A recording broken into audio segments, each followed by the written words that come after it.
Davita wakatambao kusvika maila popota Miriam ndokuimbao nenindoi.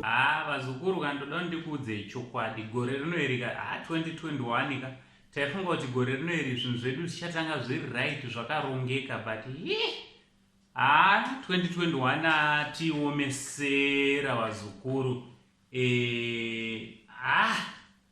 Ndiri toshayiwa kana pekutangira vazukuru, toshayiwa kana pekutangira. Handiti ndisada kuzivisa nyaya ndinayo. Kana unga usati wasubscribe pathis channel, I kindly ask you mzukuru kuti chidi chisubscribe, turn on your notification bell so that whenever we upload a video you will be notified. Handiti ndichida kungokutendai nesupport yese yamunopa paSaint TV. Handiti also I just want to thank my colleagues, okay?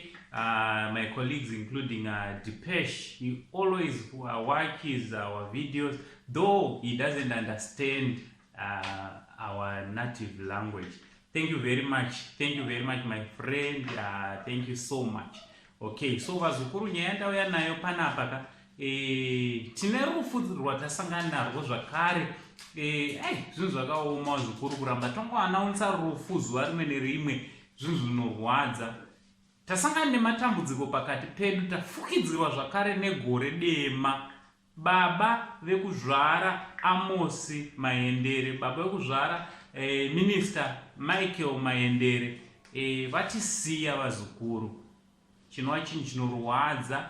Baba vekubereka, handiti ndofunga vazhinji tinovaziva nekuti pamavideos aimboitwa nevakomana vanombobuda vaimbobuditswa pamavideos. Handiti so tinongoti nematambudziko kumhuri yese yekubekwa Maendere. Handiti tinoti nematambudziko dai Mwari vakunyaradzai panguva yakaoma kudai. Handiti also tichiti may he so rest in eternal peace. Handiti so ngaticheme nevanochema. Tine nhamo zvakare dzekwajavha. Handiti tine nhamo zvakare dzekwachideme, mai vasitani vakashayika zvakare. So zvinhu zvinorwadza kuti tingoramba chingoanaunsa nhamo dzevabereki. Handiti rufu rwekusiyiwa nevabereki.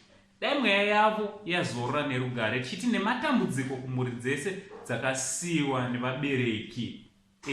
Ndonhau dzatangoti uzokuzivisai dzichangoitika vazukuru. From Uncle Saint neSaint TV crew tichibva tatichi much love.